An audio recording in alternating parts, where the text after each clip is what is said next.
love photographing people. I love working with them. And I'd like to share with you some tips that I've kind of developed that serve me well every time I do this Steve Jobs portrait with folks.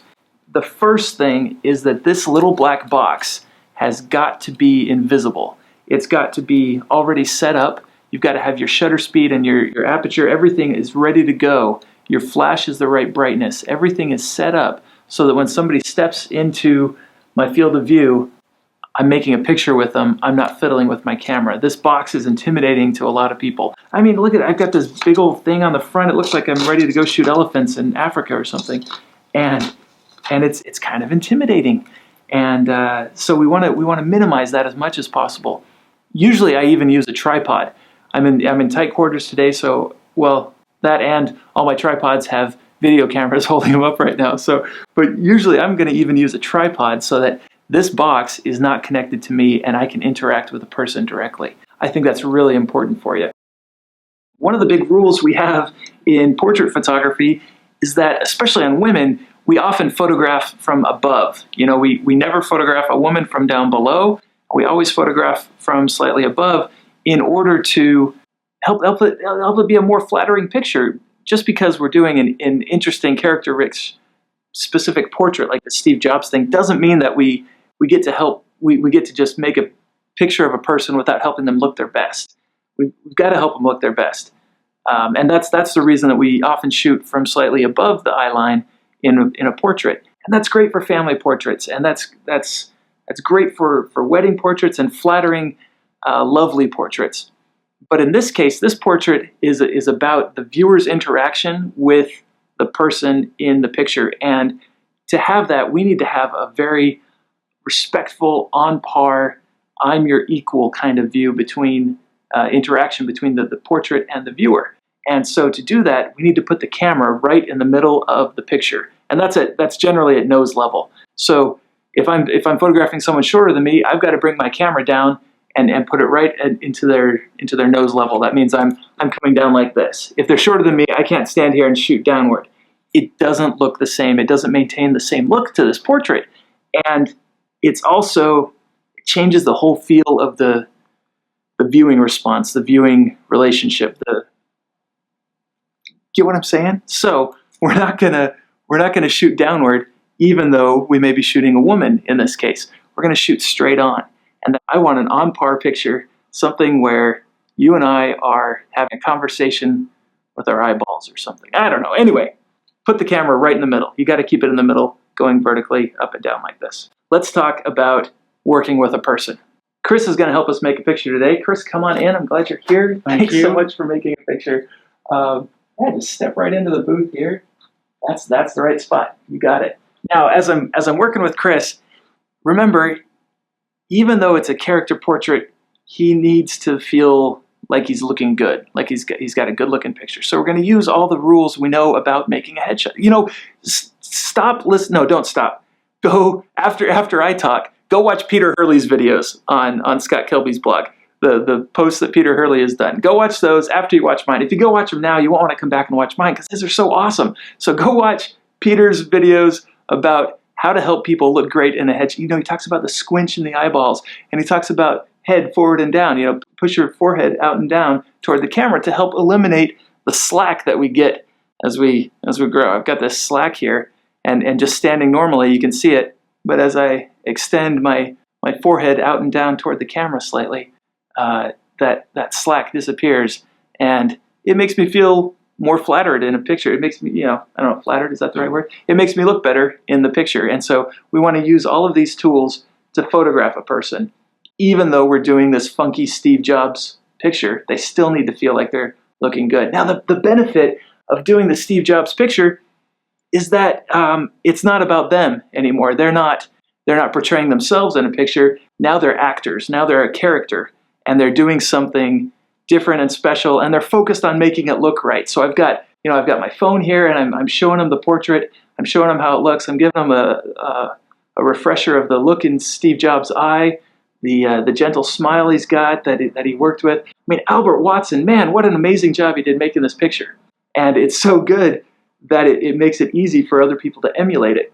We need to help people engage in this role, this character role, and that will allow them to forget about me making a picture of them. They're more nervous about how to hold their hand in front of their face. It's really cool.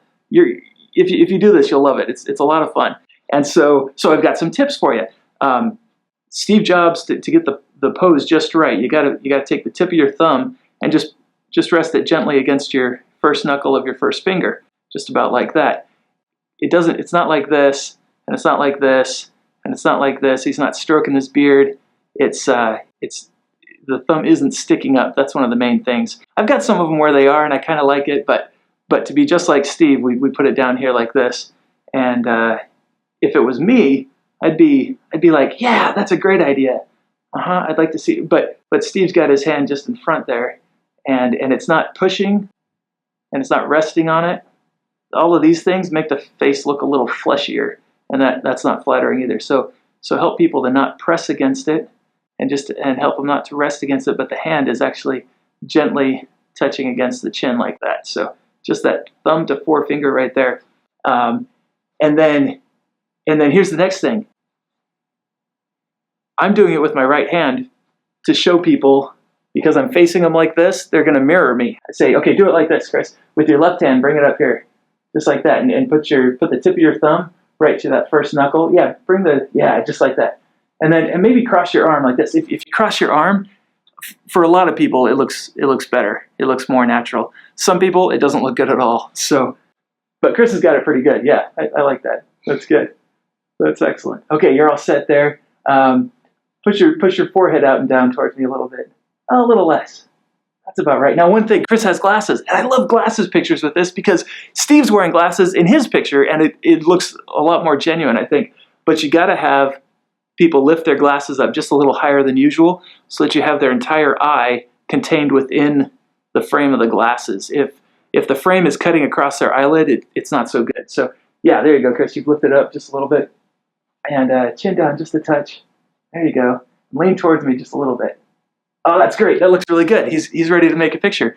And so if you weren't here, I'd be photographing Chris right now. Now, my last tip for you is about this holding thing. So Chris is sitting here holding this for ages, and that doesn't engender a fresh look on his face. Now he's sitting here thinking, okay, I've got my head out and down, and I've got my finger and thumb in the right place. Okay, head out and down, lean forward a little bit, arms crossed. All right, I'm looking good. And he's also looking like a bug on a windshield. And if I was Peter Hurley, I'd say, what are you doing? What are you looking like that? You squint your eyes. And you do the squinch. But I'm not Peter. And I have a hard time making somebody squinch while holding their thumb here and crossing their arm and leaning towards me and having their head out. So here's what I do to get more fresh eyes on people is, Chris, you're looking great, man. Just lean towards me just a tiny bit again. There you go. That's it. And now look down at my toes right there. Yeah, go ahead and tilt your head down just a tiny bit too. That's it. That's it. Close your mouth for a second there. Frown a little. Move your eyebrows up and down. That's it. There you go. And now look up here. Awesome. That's great. We just got two good pictures. One a little more serious, and then Chris busted into that great grin. And I like both of those. I like the grin. I also like the serious. Let's do one more, a little straight faced again. Okay. Look down at my toes once more, Chris, and then look right up here again. Beautiful. That was a great one. And I'm going to tell Chris, oh, that's a great one. And the thing is, when he looks down, well, it's not when he looks down. It's when he looks back up. That refreshes his eyes, and I get that fresh look. I do this in almost all my portraits because it helps people have fresh eyes. And it lasts milliseconds, so it's usually right. They look up and fire. Look up and fire. If they look up, it goes away pretty quick. So you gotta be on top of it. Help people look flattered. Help their eyes look engaged in a picture, and they're gonna like it. Now, usually when I'm doing this, I did this at WPPI in several situations, and I do it at parties, and I do it at big events for corporations.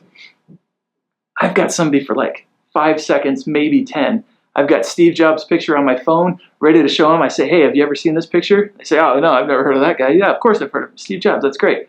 I said, this is the picture we're doing. We've got hundreds of these. Join the club, be part of the project.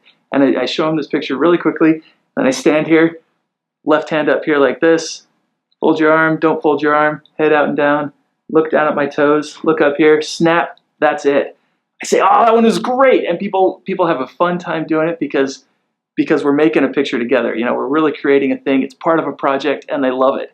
And I hope this is useful to you. I hope you can have some fun either making this or making other portraits. And thanks for joining me. Let's do another one, Chris. There you go, chin down a touch. Awesome. Wink, Chris, one time.